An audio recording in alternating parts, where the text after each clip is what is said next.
Antes de pasar al primer panel que tenemos con nosotros para iniciar la tarde, el programa de la tarde, quiero llamar la atención que tenemos unos visitantes de los Estados Unidos.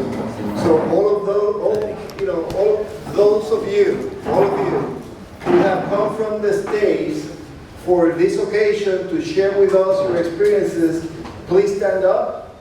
Please stand up, all the visitors that we have. Well, thank you for being here, and we hope that this is a down payment that they're going to us.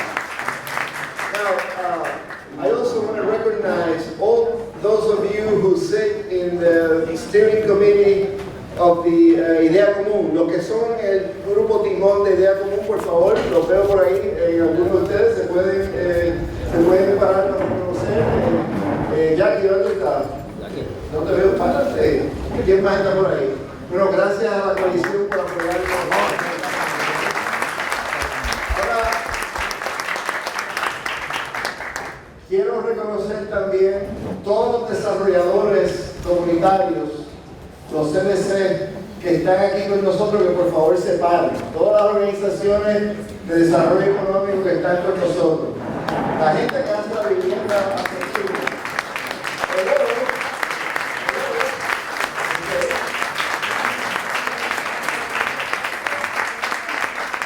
Ahora quiero que se paren las instituciones financieras, los académicos, las fundaciones, y creo que hay un alcalde con nosotros, que se paren un momentito todos ustedes, por favor.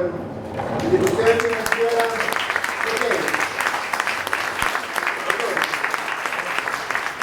¿por qué hago esto? Porque esta es la coalición que va a cambiar la política pública en Puerto Rico. Esta es la coalición que va a traer un cambio sostenible a la isla de Puerto Rico. Así que nosotros, a nombre del Centro de Estudios Puertorriqueños, quiero darle a todos, agradecerles que estén aquí con nosotros. La iniciativa nuestra en Puerto Rico es por invitación, como dirían algunos de nuestros amigos esta mañana. Nos invitaron a que colaboráramos, y estas son cosas que podemos hacer: facilitar el entendimiento, hacer investigaciones que sirvan de base hacia el futuro, y en general apoyar las iniciativas de coalición que el reverendo Heriberto Martínez explicó. Ahora quiero hablar un poquito del resto de la tarde. Va a haber unos paneles, ya mismo empezamos con el primero. Estos paneles son el primero de políticas públicas, que es el que tenemos aquí. Luego hay un panel que va a moderar, va a ser el moderador Ramón Borges Mendel de Clark University, que está visitándonos para esta ocasión, con los desarrolladores comunitarios de Puerto Rico. Él realizó un estudio y él va a hablar un poco de la historia y cómo podemos entender la evolución de este sector. El tercer panel va a ser sobre los inversionistas, ¿verdad? El sector de apoyo a esta infraestructura de la industria del desarrollo comunitario, y ese panel pues va a hablarnos un poco de todo el ecosistema, ¿verdad? Cómo ellos esperan poder ayudar el crecimiento de la industria.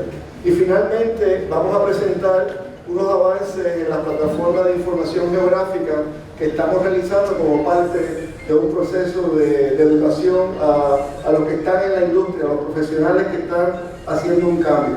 Habiendo dicho eso, que es, ¿verdad?, mi papel como moderador, quiero ahora comenzar con el panel que tenemos. Tenemos un panel que va a enfocar en las políticas públicas. Esto tiene tres partes: las políticas de vivienda como tal, que yo voy a presentar un esbozo; la implementación de esa política, que el planificador Federico Del Monte, que es presidente de la Asociación de Planificación, que está a la extrema derecha de ustedes.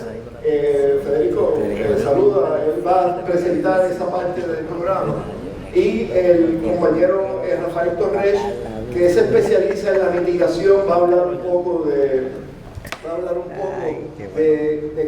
cómo es relevante la mitigación en el contexto de la situación que tiene la vivienda en Puerto Rico hoy día. Así que mi presentación, que yo espero que sea de unos 10 o 11 minutos, va a hablar primero del contexto de las políticas públicas.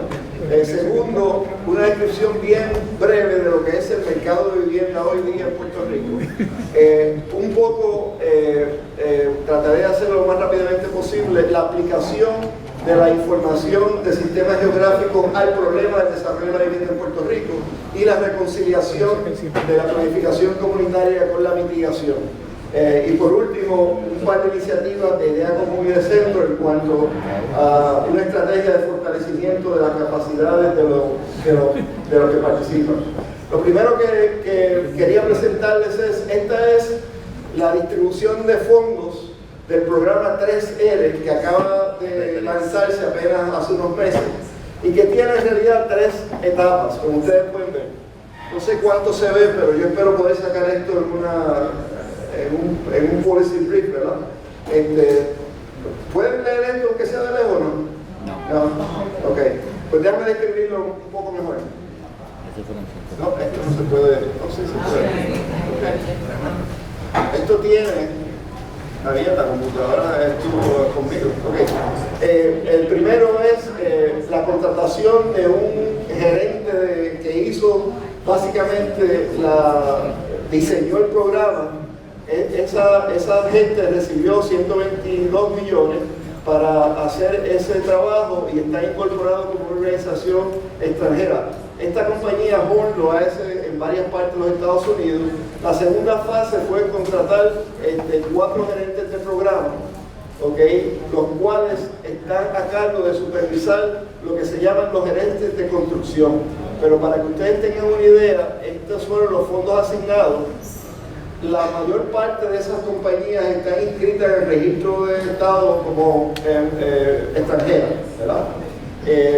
Y por último, algunos gerentes de construcción que tienen base en Puerto Rico, que recibieron en total 230 millones del total de 644 para un 29.4%. Eso no quiere decir que es lo único que van a recibir la economía local. No sé si esto, ¿verdad? Perdonen que tenga que hacer este juego aquí.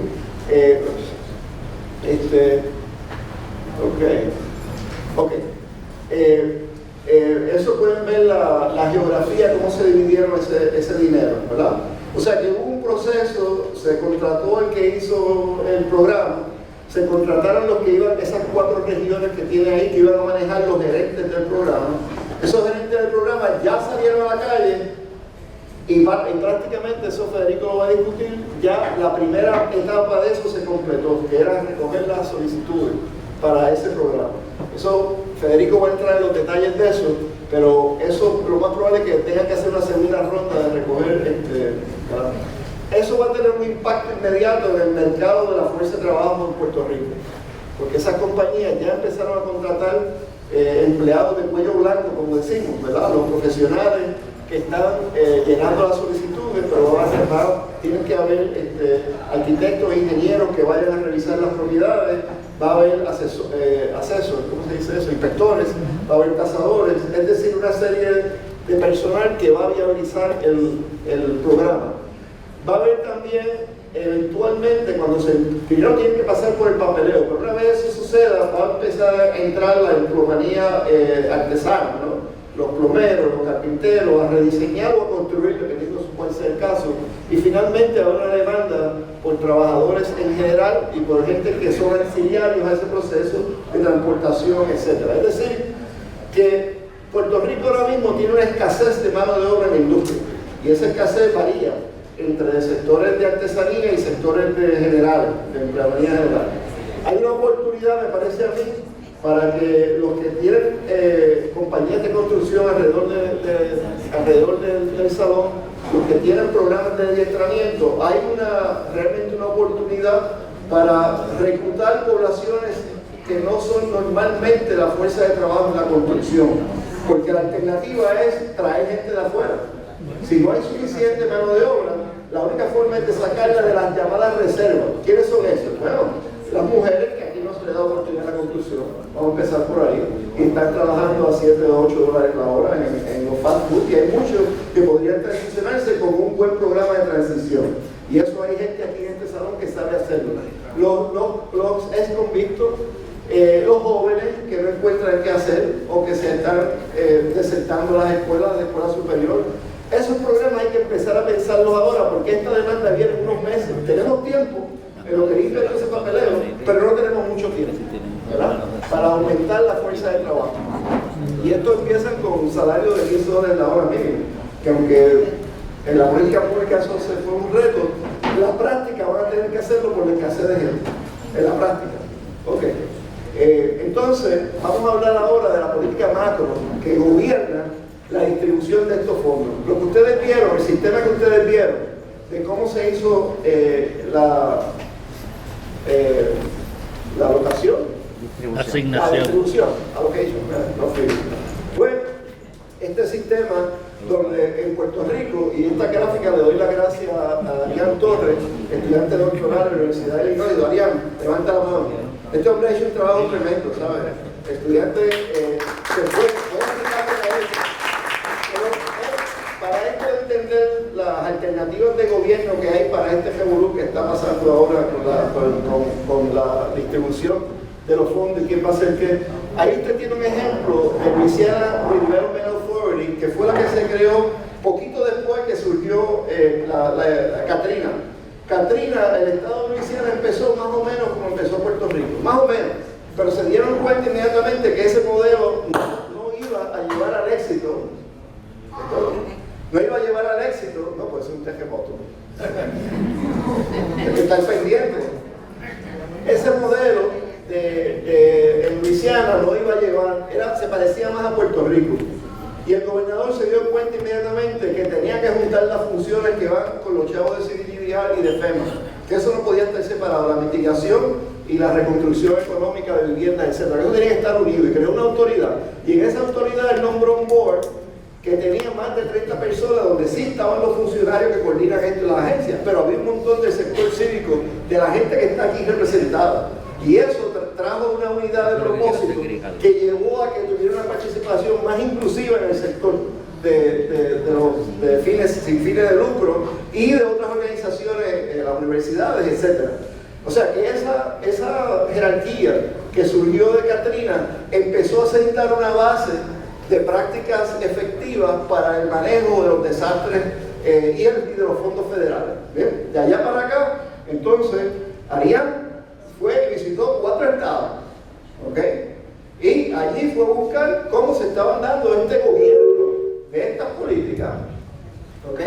Y lo que encontró fue lo siguiente: en Louisiana, después de la crisis de Katrina, ellos aprendieron y ahora tienen un modelo que es más inclusivo, donde crearon un mecanismo. Recuerden que la autoridad de hacer todo esto la tiene el Estado. El Estado es el que decide, no es Washington DC. Lo único que dice el Stafford Act es que va a haber que tiene que ir al highest ranking. Si es un county, ¿verdad?, que en Estados Unidos, pues si era en Katrina, era la ciudad de Nueva Orleans, pues era el alcalde. Pero no, eso se lo pasaron al gobernador de Louisiana, porque era una región, no era solamente la ciudad, ¿ves? Pero lo que pasó fue que después de esa experiencia ellos dejaron una estructura donde se hacen contratos que se llaman subrecipient, ¿es verdad? Que, o sea, sin fines de lucro y los municipios, todo el mundo puede participar en los proyectos de construcción. Es decir, que esas cifras que yo le enseñé serían totalmente distintas si este tipo de modelos se estuviera aplicando, ¿verdad? También se dan cosas similares en el sur, South Carolina, es el nombre del estado en inglés, donde ellos tienen un modelo híbrido. ¿Por qué? Porque en algunos counties, ¿verdad?, que no es municipio exactamente, son condados, no tienen la capacidad de implantar las políticas. Entonces ellos tienen una fórmula híbrida, como en Florida también, ¿ves? En Florida implementaron exactamente lo que tenemos en Puerto Rico, pero entonces sacaron unos chavos para el lado, hicieron unas NOFA que respondían a unas regiones donde esos condados tenían capacidad de hacer desarrollo. ¿Entiendes? O sea que el que le diga a usted que eso está escrito en piedra, que la forma en que está corriendo esto es la forma que tiene que ser, está equivocado. ¿Ok? Y aquí está la evidencia de cómo lo hacen otras jurisdicciones y siguen prácticas efectivas de resolver la reconstrucción después del desastre. Esto está documentado, esto está ahora en revisión para el Centro Journal, nosotros lo comisionamos para ser publicado en el Journal, pero antes de eso, si Arián me da el tiempo, les vamos a hacer un brief a todo el mundo más leíble, porque es que para leer esto es difícil, ¿verdad? Pero más para un público general y especialista como ustedes. Y entonces en Texas, que el plan de acción lo hizo la universidad, no contrataron a Rand Corporation, lo hizo la universidad, y ellos lo hicieron un modelo participatorio de abajo para arriba, totalmente distinto de lo que recibimos de Rand Corporation, ¿ok? O sea, el punto de esto es que, miren, no tienen que ser las cosas como son y pueden cambiar, ¿ok?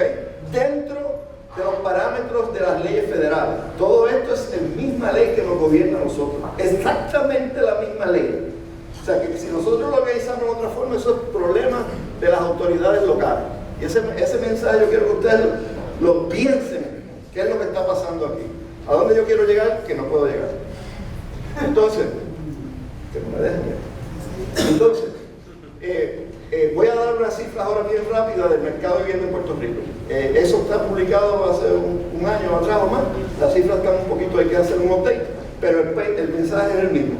Lo primero que voy a enseñar es que en Puerto Rico, en el año 2016, había 18% de las unidades, de todas las unidades, que no son recreacionales, porque hay otro 4 o 5% de viviendas recreacionales que están vacías.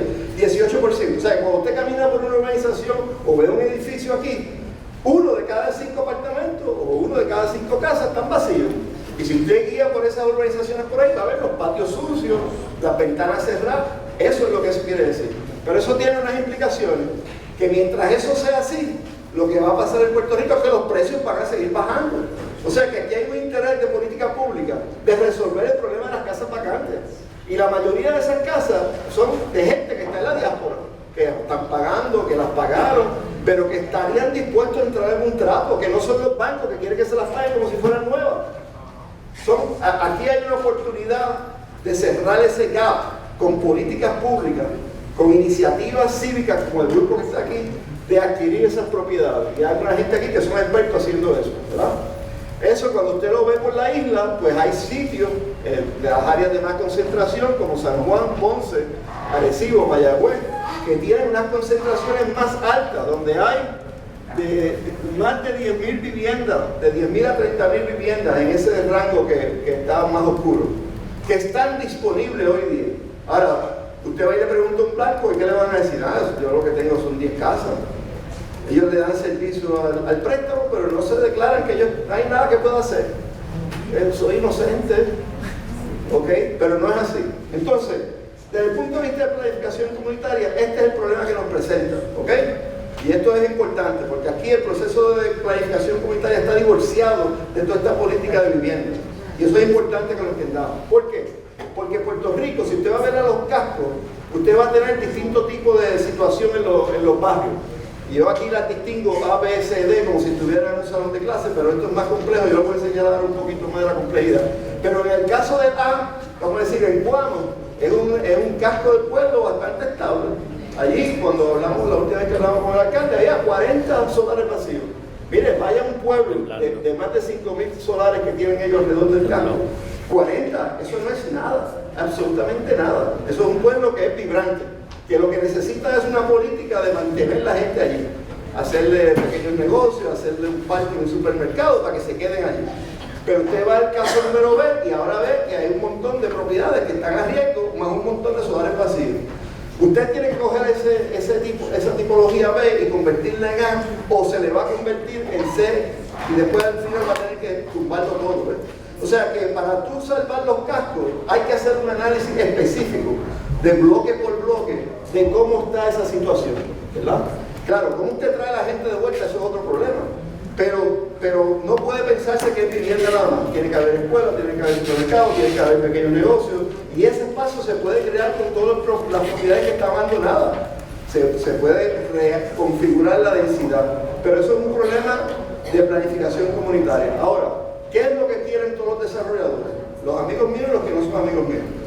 Ellos quieren un solar vacío y yo voy a traer el tractor, rampo y construyo. Eso es lo más fácil y lo más barato. Pero les voy a decir algo, eso es una mitología.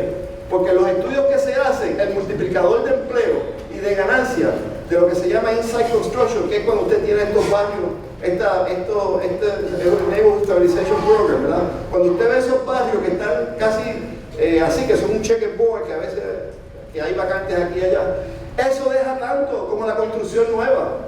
Ok, a lo mejor el costo por unidad va a ser 40, 50 mil pesos, pero usted puede hacer más, el financiamiento es distinto. Y la oportunidad ahora con el programa 3R va a ser en esa área más que nada. ¿Por qué? Porque es más fácil para los manejadores de estos programas. Ellos no van a hacer las villas que nosotros queremos construir, donde va a ser va a sentarse un arquitecto y lo va a decir. Eso no es lo que hay. Lo que hay es corregir el daño que se hizo. Entonces, que nosotros, los desarrolladores comunitarios, tenemos que aprender esto, de renovar esos cascos solar por solar, con unas políticas de financiamiento y unas políticas de servicio a esa población que depende de servicios nuestros, distinta a lo que estamos acostumbrados. Y ese es el reto que tenemos por delante. Ahora, bien brevemente, les voy a dar bien rápidamente, les voy a dar unos ejemplos de cómo esta aplicación de sistemas de información geográfica, GIS en inglés, puede ayudarles a ustedes a hacer esa planificación comunitaria que es tan necesaria. Esto es un ejemplo de la cuenca del Río de Plata. ¿Por qué? Porque yo lo veo desde Guayama hasta Dorado. Porque si usted va a hacer mitigación de agua, de inundaciones, que es lo que voy a enfocar aquí, usted no puede empezar a resolver las inundaciones en Dorado. Cuando usted llega a Dorado, ya ese fango bajó de arriba. Y lo que le tapa en los canales, que quedan las inundaciones y llegue el agua, es el fango. O sea, usted tiene que resolver el fango antes que empiece a bajar el fango. ¿Verdad? Alguna gente lo único que piensa es canalizar con concreto, pero mire, esa no es la mejor práctica. ¿Okay? Así, aquí tenemos que empezar a pensar en regiones. Esta región de La Plata, le voy a hacer un ejercicio bien rápido. Vamos a ver, esto es una foto aérea con lo que llaman el 100 floodplain, ¿okay? Que tiene usted lo que ve azul ahí. Pero ahora yo quiero añadirle otra información que está en el GIS nuestro, que después les hablo de eso, y quiero hacer un análisis de cómo voy a hacer renovación urbana ahí, considerando la mitigación, las inundaciones, los deslices, los tsunamis, lo que venga, ¿verdad? Entonces, para eso voy a hacer unos layers, que esos son las capas de información geográfica, que incluyen las viviendas vacantes, los lotes y demás. Aquí tengo también lo que ustedes ven rojo, que son los lotes, son el lote de catastro, ¿verdad? Y ahí cuando usted hace en el GIS, hace un clic, le sale información del número de catastro, los pies que tiene, si hay un edificio, si hay un edificio, todo eso sale ahí, el tamaño del lote. Pero ahí ahora ven que este floodplain se lleva por encima casi todas las urbanizaciones que están a los bordes del río. Eso usted lo ve ahí clarito, digo, no sé si lo ven. Ahora lo ven más clarito, ¿ves? La urbanización La Hacienda está totalmente bajo agua. ¿Ok? Y así puedo seguir dando el ejemplo, pero no se lo puedo dar. Entonces, para ver mejor la visualización, yo le voy a quitar la parte del satélite para ver mejor, y ahí ahora le sale lo mismo, pero sin el layer de las montañas, que se ni qué más. Pero ahí lo importante es que le añadí los reclamos de FEMA de inspección, que son las cositas rojas, más le añadí los bloquecitos azules, que son los blue tarps que instaló FEMA, más nosotros tuvimos que poner un ejército de 15 muchachos, añadirle, porque FEMA lo que hizo fue menos de la mitad de eso. Los demás fueron por su cuenta, que ellos no lo tenían registrado. Entonces, ahora quiero ver cómo mire, ven dónde está el daño, ven lo que está bajo inundación. Ahora la pregunta es, ¿hay alternativas para mudar a esa gente para otro lado? Y este layer, ¿verdad? Esta capa, le dice dónde están las vacantes. Y hay un sitio un poquito más arriba, donde hubo un poco de daño, pero que en esas colinas, mire, hay unas colinas que no están densas, que no tienen casa. Hay unas colinas que hay vacantes, o sea que hay construcción, pero que hay un montón de casas vacantes que no sufrieron inundación. Así que si usted es un planificador comunitario, hello, ¿qué hay que hacer? La gente que no puede salvar con mitigación hay que moverla, pero las puede mover ahí al ladito. Lo que pasa es que si usted va y dice eso en una comunidad, Dios lo bendiga. Porque la gente quiere quedarse junta. Usted tiene que ir y renovar y hacer lo que ellos vayan a verlo. Y cuando ellos lo vean, entonces, mira, yo quiero ir a él. Y usted le dice, mira, si tú tú no quieres venir, yo te voy a dar prioridad. ¿Ok? Yo voy a hacer una lotería y te voy a dar prioridad. Si tú no lo quieres, otra gente lo va a coger. Y tiene que hacer la casa bonita y la gente se muda como comunidad. Pero si usted lo hace como lo están haciendo así, que ahorita yo imagino que otra gente con más experiencia, más expertise lo van a decir, pues no funciona. Entonces, yo hice, ahí yo le añadí otras cosas de police station, fire station, pero vamos a seguir. Entonces, le enseñé el mapa, ¿verdad? Esto es naranjito, no voy a hacer todo el detalle porque ya ustedes saben lo que es. Esto es Toalta. Toalta no hay quien lo salve, Toalta está todo bajo el agua. Todo bajo el agua y el casco está destruido. ¿Cuál es el proceso de planificación comunitaria que necesitamos en esta situación? Esa es la pregunta que yo me hago. ¿Dónde están los desarrolladores comunitarios y los planificadores que le van a meter mano a este problema? ¿Alcen la mano? Ok, eso es un reto. Entonces, mira Dorado. ¿Quién salva Dorado? Lo que pasa es que las casas, ya no están aquí, pero las casas más pudientes no tienen tanta inundación, están más populares. Entonces, ¿cuál es el problema?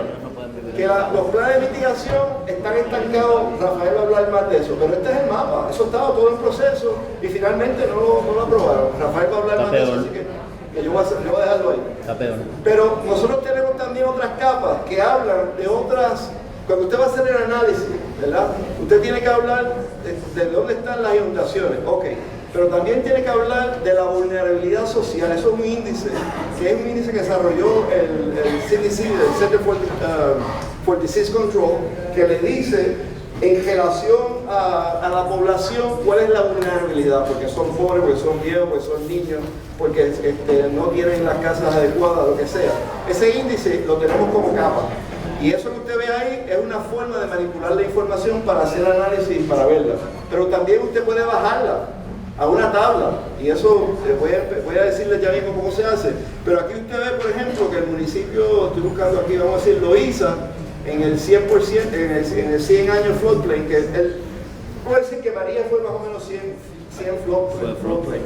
Pero usted tiene que planificar hasta los 500 years de floodplain. ¿Por qué? Porque el cambio climático va a seguir aumentando la incidencia de estos eventos. Entonces Loíza, cuando usted lo ve así, Cataño tiene 90% de las unidades de vivienda bajo el floodplain. ¿Okay? Esto es un problema. Si usted quiere mitigar esa data está ya disponible en línea, ¿ok? Nosotros esta tarde, al final de la conferencia, vamos a hacer una pequeña demostración de eso, que la va a hacer Jennifer Higginson, está en el programa, y va a dar una explicación bien corta que después va a estar en línea de cómo hacer todo eso que yo hice ahí, así como que en 10 minutos, usted va a poder hacerlo interactivamente. Lo que pasa es que tiene que aprender a hacerlo. Además de eso, nosotros tenemos unos cursos, aquí hay un grupo de los profesores que estamos y de los consultores, Federico está, Rafael está, yo estoy, otra gente que hay por aquí, que estamos haciendo cursos. Ariel va a hacer uno de policy, que estamos haciendo 10 cursos para crear una certificación en el empresarismo social por desastre, con un enfoque en la planificación comunitaria y la mitigación. Entonces, tenemos estos cursos, cada curso de esos lleva un laboratorio que usted va a poder salir haciendo. Si usted quiere hacer negocio de research, usted va a poder hacer análisis con la data real de los catastros, donde está la gente, ¿entiende?